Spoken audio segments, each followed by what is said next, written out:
All right. So good morning, everybody. October 6th. Today, I'm actually pretty excited. We're talking about a book by sorry, I got to suddenly wrong notes, by Matthew Dixon, and it's called The Challenger Sale. And it's actually about the different types of way we approach work and not work, the way we approach the customers, our clients, as far as sales go. And it's actually he's divided it into the hard worker, the relationship builder, the lone wolf, the problem solver, and the challenger. And we're going to discuss all of those four. And the important part about this is that each one, by virtue of their personality, has a different success ratio. So we're going to go through all of those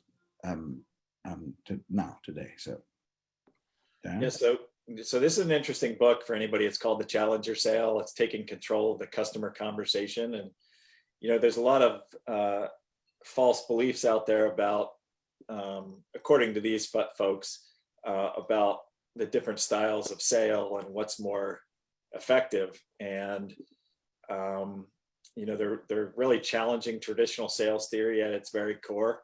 And they argue of the 5 types of salespeople that Lawrence mentioned, the hard worker, relationship builder, lone wolf, problem solver, and the challenger, the relationship builder was the worst performer by far. And that's, and it probably depends on the type of industry you're selling in, but, the common misnomer, according to them, is that the relationship builder is the one that builds the longest term relationship, has the best close rate, the most sales, all of those things. But what they found is that the relationship builder actually is the worst performer by far. And this is it's based on a study of over 6,000 sales reps from across the globe, met every major industry, geography, and market model. And it's based on a survey of 45 sales rep attributes, which includes their skills and behaviors, activities, knowledge, things along those lines. So it's a very interesting study, and or book and concept. And I'd encourage everybody to think a little bit more about this, because physicians throw up a lot of roadblocks when we start talking to them about this. It's going to affect my efficiencies. It's going to affect how much time my staff's spending with patients. It's going to affect how much money I'm making. All of these different things. So we need to start to challenge them a little bit more on those things, and show them actually how we can solve their problem. Lawrence talks about this all the time: find their pain, solve their problem. So what I think we'll like to do is go through just very briefly each one of these definitions. The hard worker, as opposed to the others, and we'll get to the challenger in a second, because I'd like to dissect that and expand that a bit, because I think that's been proven to be the most successful type of personality of salesperson. So if we look at the hard worker, it's a guy who's in his routine, he's in a comfort zone, he's repetitive, he uses brain muscle. It's a person who's out there slogging it out all the time. And his success rate, they actually have a success rate percentage-wise, is not as good as any of the others. It's about 10%. 10%. So, but he's just a slogger and so on. The relationship builder is the one who's overeager to accommodate, make sure we solve their problems. It's easy to do when we have the nurturing mentality.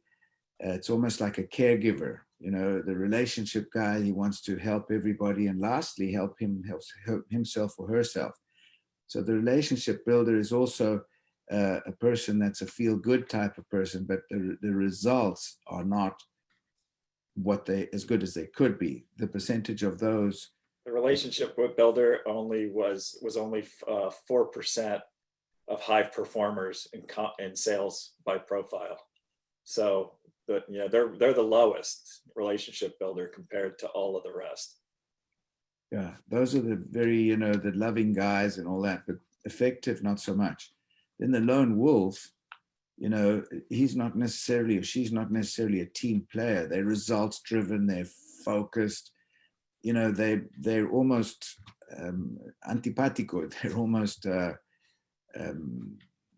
can I say, that they're just really just focused and they don't care about anything else. That's what they want. They're not team players generally. And they account for, they do actually account for a much higher percentage. So they're about 25%. Right.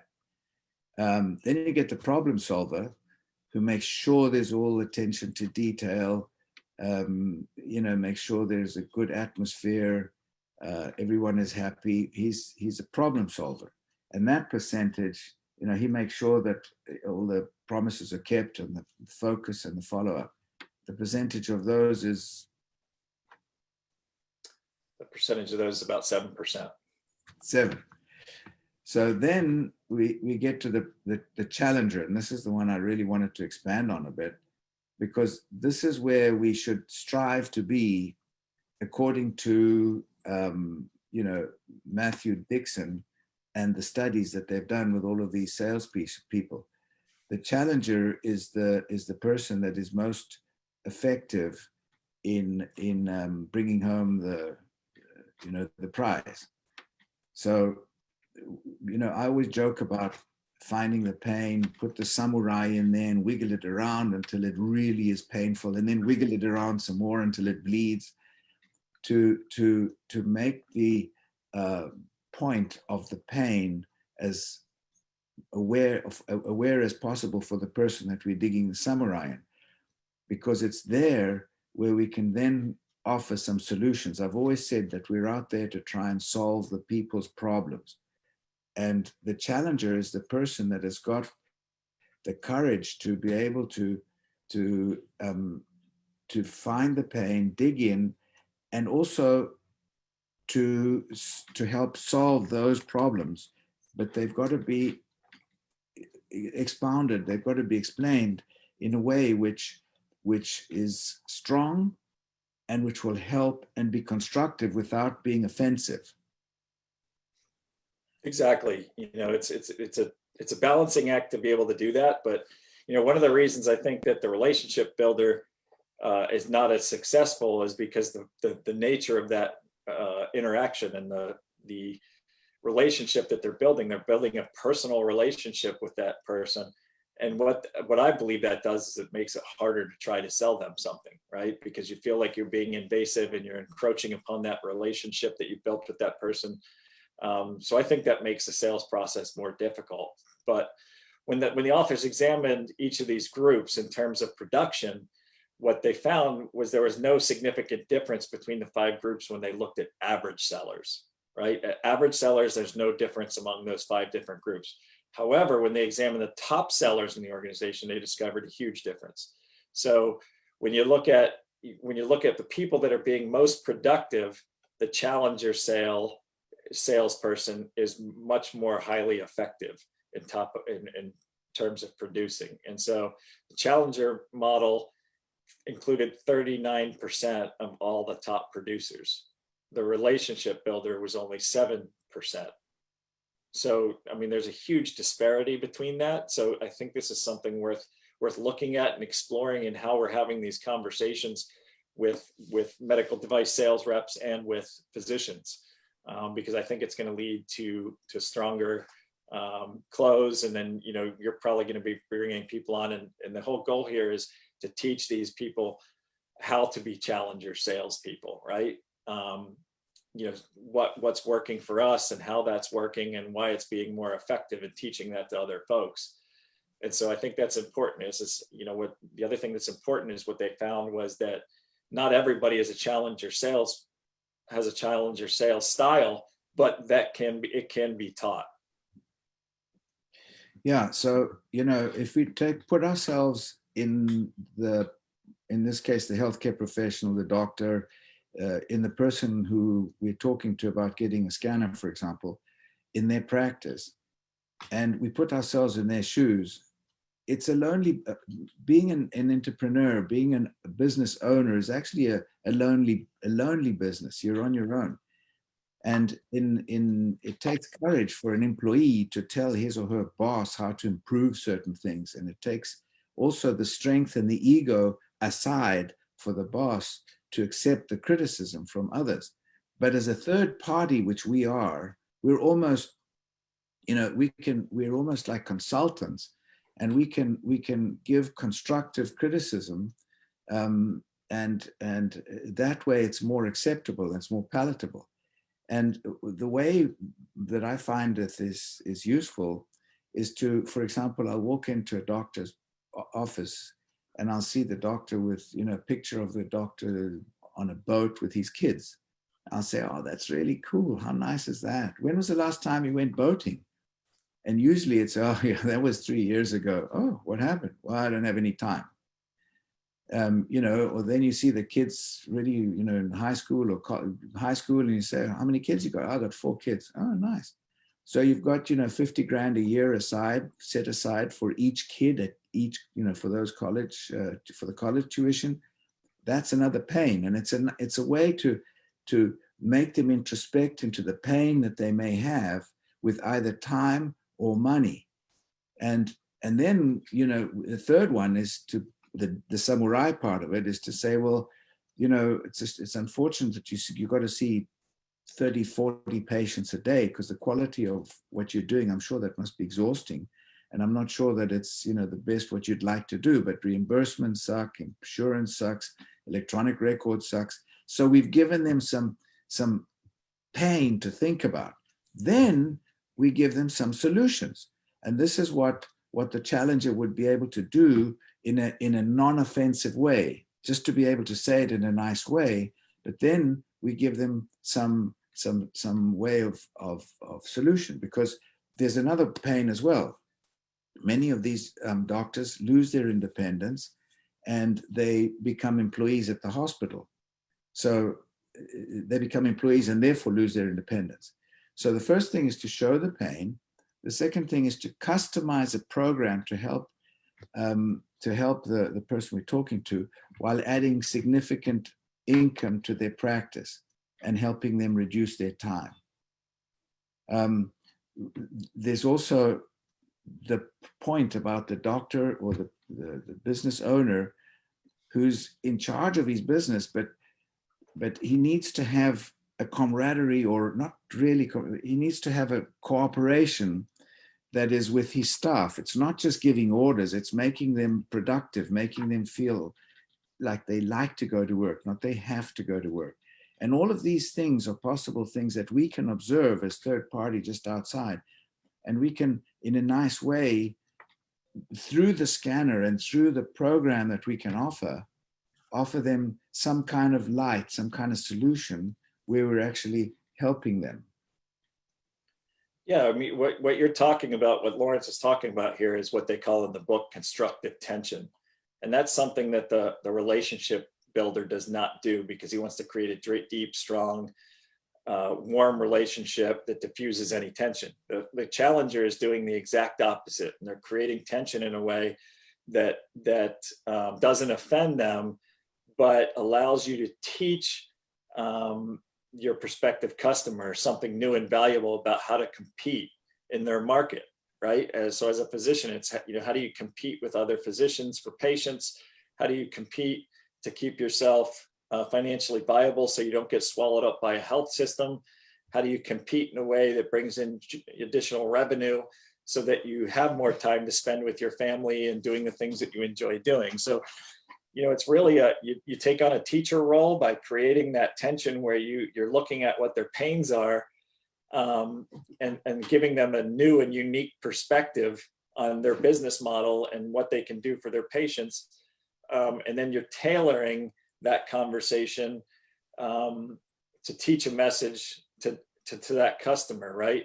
As how they can differentiate themselves, and how they can pitch the customer as well along those lines. So tailoring relies on the rep's knowledge of the specific business priorities of whomever he or she is talking to, and the specific outcomes that they value most. And then you really want to take control of the sale, assert and maintain control over that as well.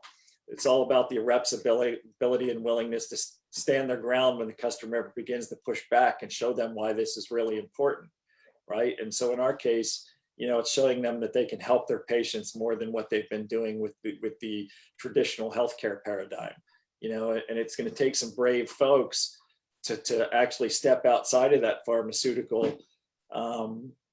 the pharmaceutical paradigm of just giving them a prescription and doing something different that can help their patients, right? And so, there's a number of different things. How can we specifically, when it comes to the biophotonic scanner, how can we challenge these folks? We can challenge them about the healthcare system. We can challenge them, like Lawrence said, about their lifestyle, and challenge them about their role in making a difference in how healthcare is given to patients in our country or around the world.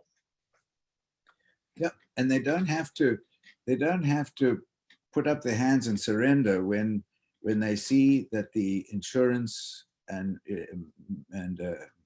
reimbursements and electronic records are problems for them, time-wise and also money. They don't have to surrender. They can actually look, and we can help them by saying, well, guess what? There is a referral program with the scanner. So, you can actually have what Kiyosaki talks about, the investor section of this. By each doctor having a scanner, it's like having a little real estate that brings you additional income. So you're not limited only just to have to see another, instead of 40 patients, you've got to see 50 next year because they're going to screw up with the insurance again. Because that is like, so it's suffocating for the business owner, for in this case, the doctor or the healthcare professional, to think that he started off 20 years ago doing a certain business, and today there are other factors that are influencing his or her business, which he's got no control over. So we've got to make him really understand the pain of those influences that are controlling him. But then we have the possibility to give them the light and say, guess what?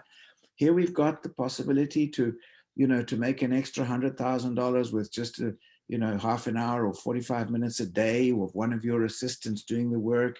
They can participate in being able to get some income from those scans as well. We're helping your patients. We're helping your staff become more harmonious and enjoy the job rather than, oh my God, it's Monday again. Geez, I'm looking forward to Friday. No, look forward to Monday, not to Friday. And these are all things that, as an observer, as a third party, if we begin to have, of course, the relationship, but in a firm way, where we're actually be able to see this in a way where we are being more of a friend and a counselor and a guide and a teacher than just trying to place a scanner and trying to satisfy what we want. We've got to satisfy what they want. And we've got to be able to expose the pains, make it really painful, and then give them a solution, which we have. Yeah, sometimes these folks don't even know that they have a problem. Yes. So part of the challenger selling approach is delivering insight about an unknown problem or opportunity that these physicians have, right? I had a conversation with an orthopedic surgeon this past week who said, we just started talking about nutrition. He said, you know what? I've had 3 patients. I never really think about it too much, but I had 3 patients today that asked me for recommendations for supplements. So now this is a problem that he has, right? What's he going to recommend? How's he going to recommend it? How's he going to prove that it works? And we can solve that problem. This is an easier problem than most things that we deal with on a daily basis when we're talking to physicians, but nonetheless, it's still a problem. And if he didn't have us to talk to, or if the timing wasn't right where we were speaking to him at this time, he might just recommend something at GNC, Walmart, one of these places, and we know that they're not great products. We know that they can't prove that they work.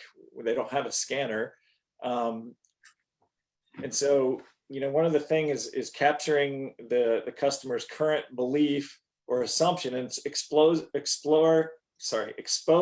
the flaws or misinformation in their thinking and present a better course of action, right? And that's what the challenger sales approach does, right? And I think through the virtue of that, that's going to create a relationship, right? So, I think that's going to create a long and lasting relationship with that particular physician, because you're helping them solve a problem. You're not just there to create a friendship and be buddies and go out for drinks or have dinner. You're actually helping them solve a problem that's a real problem in their life. Time and money and, all these different things that aggravate them as business people in the healthcare paradigm that we have right now. So it's teaching customers something new and compelling and providing a reason for them to act. 100%. And the thing is also, I got a call this week also from somebody saying, I lost my mojo. Well, we all lose our mojo at some time, but it's so much more helpful if we can call someone and say, oh gosh, I've lost my mojo, and somebody will be honest enough to be able to dissect and say, okay, well, what's happening here? Let's look at this. Why are you focused on this? Why are you focused on that? Let's try and help you get out of this rut, or out of this low ebb in your moment, in your week, in your month, in your year, or whatever it is. And I think that what we have is the way to be able to be a refreshing part of the visit to the physician as a follow-up or follow-ups, because the pharma reps, medical sales reps, they just go there to say, have you got your whatever products that they're trying to sell? But it's a very passive thing, and they're very subservient to the doctor because he's too bloody busy to talk to anybody. On the other hand, the doctor should be willing and wishing, looking forward to us being there, because we're actually helping them. We've got the chart, for example, to help all the staff to be able to get healthy as well. We've got that comparative staff chart where the staff are taking supplements. They can see how their progress is. They become part of his sales team. We're helping him solve his or her problems. And this is, I think, where the challenger has to have not only the courage, but also the diplomacy to be able to say things. You could call someone, well, I want to say, you could say something to somebody in a nice way that is more effective than by being abrasive. And this is where the art of this business comes in. And this is where we have to really train, and our psychology and the mentality we have. That's what we've got to polish. Yeah, I think you're exactly right. It is an art. It's an art form. Sales is an art form, but it's not difficult. It's basically just introducing a product, providing a solution, and asking them to act on that solution. And so we spent a lot of time talking this morning about, the sales style or the sales process. But I think it's also important to look at things from the prospect or the customer's point of view. So one of the things that they found in their research is that 53% of customer loyalty is driven by the sales experience, not by the brand, not by the product, the service, or the price combined. It all comes down to the sales experience. So we need to hone that process as well to make it a very satisfying experience. And that comes from presenting the material, to showing them the science and the technology, and that our products are good products, high quality products, and then showing that, integrating it in a way that doesn't give them more pain when we're trying to solve a pain problem, right? Absolutely. And in fact, Kent had a slide on Wednesday about people buy from people they trust. There's that relationship, that trust, and all the rest of it, but it's got to be based on. For example, if I am told something, if I'm given some advice by somebody that's whoever, it's not as effective as somebody that I really, really respect, somebody that's going to tell me like it is. So we're actually helping them. I just also, while on that, I just wanted to mention on this thing about the mindset, Jerry Savage wrote a book, and it's called The 4 Pillars of Sales. We've discussed that, but in here he also has the mentalities, the analyst, the moderator, the enthusiast, and the dominator. So they're all personalities. What we have is we all have our personalities, but we've also got to try, and our sales techniques and our sales way of doing things, way of doing our sales. But I think if we can look at, for example, what we've just been talking about, and see out of these 6,000 people that they studied, the effective ones, are the challengers. That's where we should strive to be a bit more, I guess the words are right, ballsy about doing things. Yeah, less of a pushover, right? When they start pushing back, your natural tendency is to just say, oh, okay, doc, I guess it's just not for you. Right. But if we start challenging them on that and why it's not for them and why they wouldn't want to help their patients become healthier and prevent disease, potentially prevent disease and all these other different things, then I think you're going to have a more satisfying conversation with that physician, because it's easy for them in a position of power to just say, you know what, I'm just not interested. I don't have the time for this or whatever. And then we say, okay, he's the doctor. He went to med school. I don't know what I'm talking about. But what I find interesting about this business, and we talk about it all the time, is that most physicians do not know a whole lot about nutrition. And so it's not very hard for us to put ourselves in a position where we may know more than who we're trying to sell to about nutrition, even though they're doctors, right? And so that gives us the opportunity to educate them if they're willing to listen. I always talk about the comfort zone. We're always in a comfort zone because that's where we're comfortable. But if we're able to get the people out of a comfort zone to see the bigger picture, and we're able to do that in a professional way, that's helpful, because we've got to help the doctor who doesn't know what he doesn't know. He doesn't know what he doesn't know. He only knows what he knows. He knows pharmaceutical-based evidence, and that's all he knows.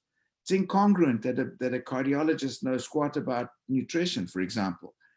So if we can, in a nice way, kind of point out to him that, guess what, look at your patients. What is the common denominator that they have that's a problem? Well, it's nutrition. So, if we can point that out and say, by the way, there are a lot of studies on this. There are a lot of ways we can reinforce it. You can help your patients, and so on and so on that aspect, which he's not comfortable with. But if we can help them bring it out, we can show them that there is a way that they can embrace this discomfort of something that they don't know much about, because they've got the tools to do it with, because they've got the whole backing of the scanner, the products, and the science and technology and all the rest of it. So I think that's something that I think is useful. Absolutely. Do you want to leave some time for questions here, Lawrence? Looking at that minute. If anybody has any questions, be delighted. Please fire away if anybody has. Didn't want to go over too much time here. This is Jim. And, when I was first listening to this, I'm sitting there thinking, oh man, I'm the relationship guy, which is true. But so are you, Lawrence. You're a relationship guy, but it's this nuance, and you've learned the nuance, and that is taking those really strong relationship skills and molding yourself into the challenger model, where you can address the pain in an effective way and be willing to step out of that comfort zone with that doctor. And so all of the things you're saying is very, it's resonating quite a bit with me. I will tell you, years back, I was in a real estate company it was a German real estate company, and the owner was like the hardcore challenger. We would meet with a whole room of investors, and they would be challenging him, and he came at them in a true German way, very hard, but he met every challenge, and so it was a little uncomfortable.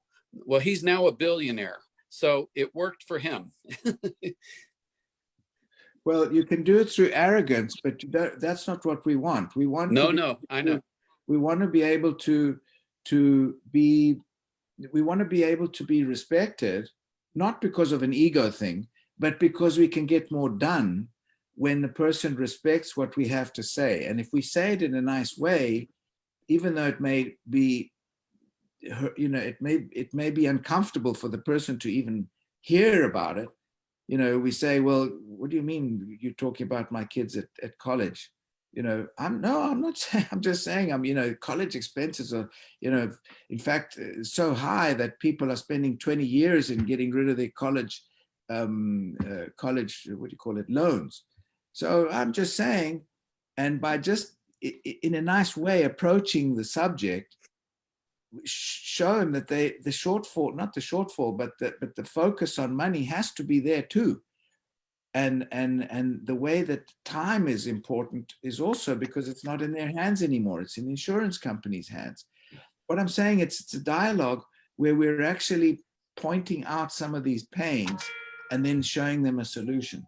But we've got to be firm about it. What Dan was saying, you know, we're so used to we're so used to trying to make a sale, we're so used to trying to be yes people. It's like employees. Yes, sir. No, sir. No, sir. Whereas an employee who stands up to the boss and says, I think that I don't agree with that. I think we should do this. And the boss will say, but I've done it so many years this way. I know, but look at this. And then that employee's got to have the courage to stand up to it. And the boss has got to have take the ego out the way and say, wow, you know what? I have been doing it wrong for 10 years. And this is what the art of all this thing is about, in my opinion. Yeah, I think it'd be good to have a follow-up on the art. Lawrence, some years ago, I wrote an article called 15 Tons and What Do You Get? And it was based on that old song. And what it basically applied to was physicians, because essentially what you have is this time in your life when you aren't earning, you're in a hospital, you're an intern, you're whatever. And you come out with massive student debt in many cases, $200,000, $300,000, $400,000 or more if you go into some form of specialization later.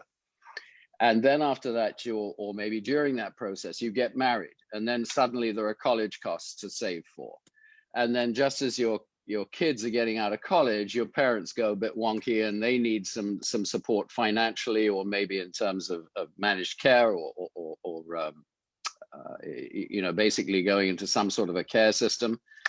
And then finally, you've got to the point where, you know, you've dug your 15 tons, you still don't have anything, and you are yourself confronting the specter of retirement.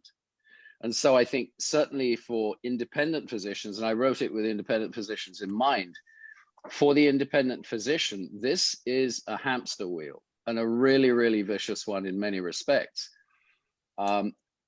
I was with a physician the other day, and I mean, I'm not normally this boring, but he started nodding off while we were talking. And I said to his practice manager later, who was also his wife, I said, is he falling asleep with patients? She said, how did you know? I said, well, because he just did it with me. I said, I don't take offense, but let me make it clear to you. What would happen to this wonderful practice with overhead of $90,000 a month if something happened to your husband, the doctor? And she said, oh my God, that would be horrifying. I said, you must get his score above 19,000. You must get him on our program. You must get this man healthy and really in vibrant wellness so that he can continue to serve the patient base that he and you have put together. And I think this whole 15 tons concept is really a pain point that we don't necessarily see. I mean, yes, we see it, you know, when we ask the question about when did you last play golf or when did you last take the kids on the boat, we see that. But it's a life thing. It isn't just a one situation thing. You know, a couple of years ago, Dr. David Rosenberg put up a slide. He was giving a talk and he put up a slide, and he was very proud of this particular slide. He said, here I am at the graduation of my son from college. Here's my daughter and my beautiful blonde wife, because he always talked about his blonde wife. That's what he wanted. So he says, here I am. And this is the year where this year when my son graduated is the year I finally paid my student loan. And I thought, holy moly. Yeah. And from there, then a couple of years later, he again had the slide, and he was talking about the fact that he managed to pay for his son's college in 4 years thanks to his business with Pharmanex, with the scanner. So for me, that was like, hello. Sorry, Dan, I didn't mean to interrupt you. No, that's fine. I was just going to piggyback off of what Martin said about, physicians needing to be healthy to be able to keep their business alive and their patients healthy, and we say that 94%, we know that 94% of patients fail the test.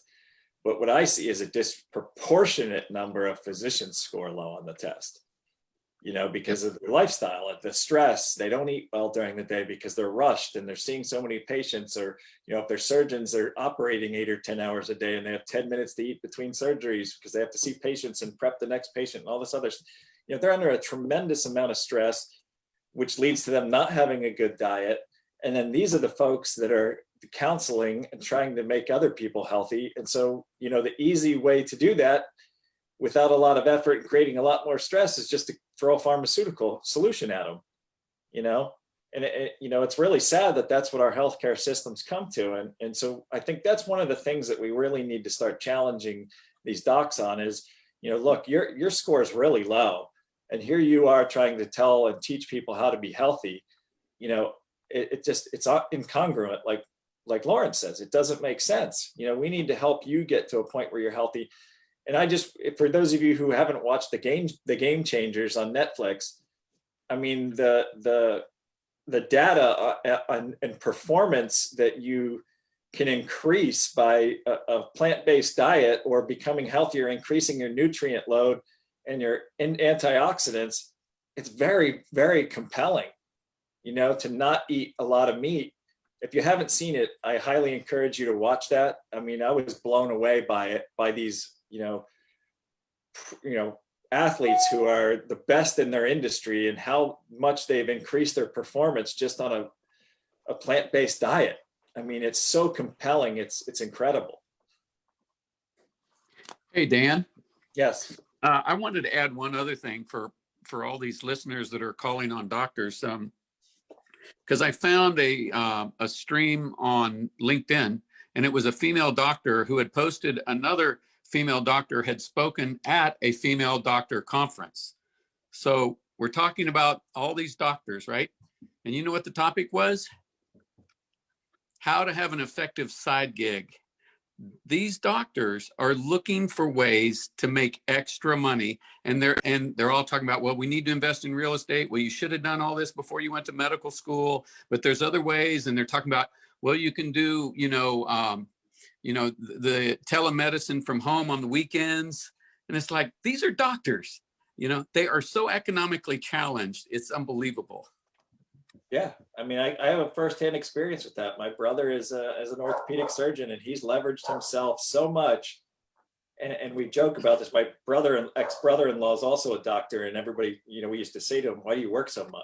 He's like, I have to. I have too many bills. I have to work this hard.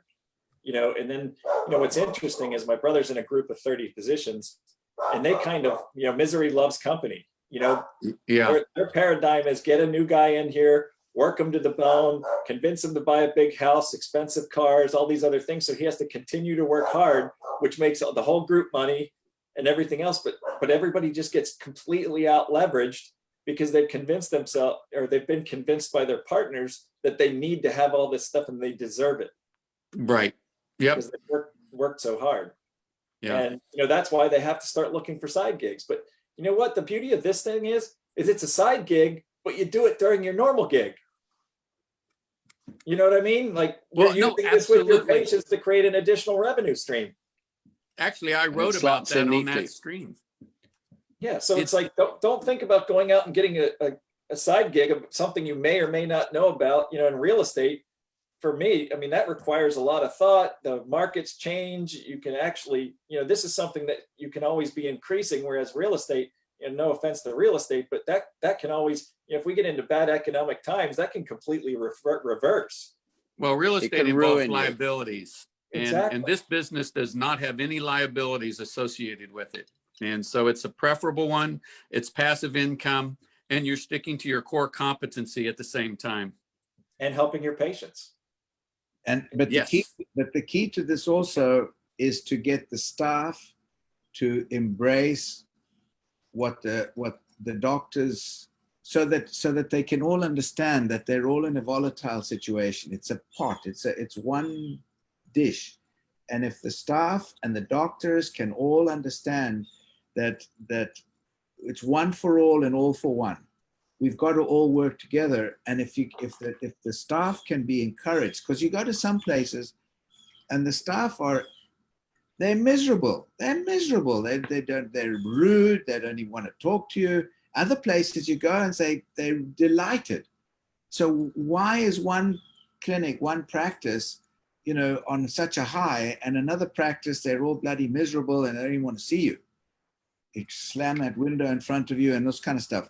So it's about getting the team involved. It's about I think the skill of getting, or the art of getting everybody on board. And we have the opportunity by being able to incentivize the staff through the scanner and through their health.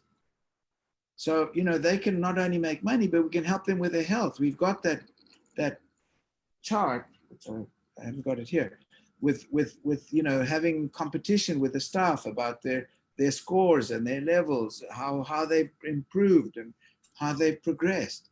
And this is all part of the catalyst that the doctor can do, but it's guided by what we can help to do as kind of a consultant, if you wish. Hey, Lawrence, I think if you look at the difference between the practice where everybody's miserable and grumpy, you're going to find a leadership issue. And you're going to find probably that the doctor is grumpy and miserable. And I think to a degree, yes, we're all very keen to get as many physicians and as many practices into our group as possible. But I also think it's part of the sifting and sorting process. As John Whittaker has always said, don't recruit Mr. Grumpy. Of the 7 dwarfs, Grumpy is not the one you want. And I've had that experience of recruiting a very, very grumpy doctor. And it's nothing that you could ever really get traction with, because you're always trying to drag that person through the process. It's like trying to tow the Queen Mary through a sea of Mars bars. It just doesn't work. So I think, again, if you're going to sift and sort, look for the doctor with at least a positive, curious mental approach to their practice and to science in general, and to, of course, to nutrition. Absolutely. Very, very good advice. Yeah. I had a similar experience with a physician who got the scanner. Her staff, I then come to find out that her staff cannot stand her. Right. Everything she does, she goes through, she has such high staff turnover. It was like every 2 weeks I was going in there and retraining the staff because they were changing that quickly. She came out to the healthcare symposium in January. She showed up 3 hours late each morning. The last day on Saturday, she comes in 2 hours late and says, I need to leave in an hour. I've got a spa appointment at Sundance, and I'm just like, there's nothing more I can do for her. Like, I've given her all the tools. Right. I've given her the keys to the car and the GPS, and she's not willing to use them. But, just as I'm not trying to defend her, but what I'm saying also is that, remember that your doctor is a school kid, college kid who has 0 business experience, has 0 experience with dealing with people. He's just come out of, a grueling college curriculum. And he's now all in about the science and about the pharmaceutical-based evidence and what have you. But no one's taught him how to balance his bank account. No one's taught him how to run a business. No one's taught him how to have interpersonal relationships.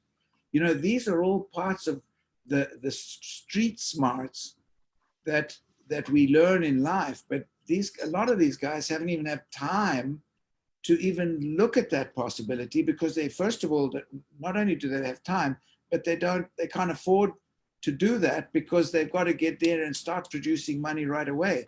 So a lot of these guys are really ignorant about business, about people, about many things. That's why I've got doctors that say to me, oh my God, I invested with my broker and I lost so much money and I lost this and I lost that. Well, because they're clueless. So in some ways, that's again part of the challenger thing, to say, look, let's get you right on this thing. Getting back to the horse, let's put the reins on this thing and guide you a little bit.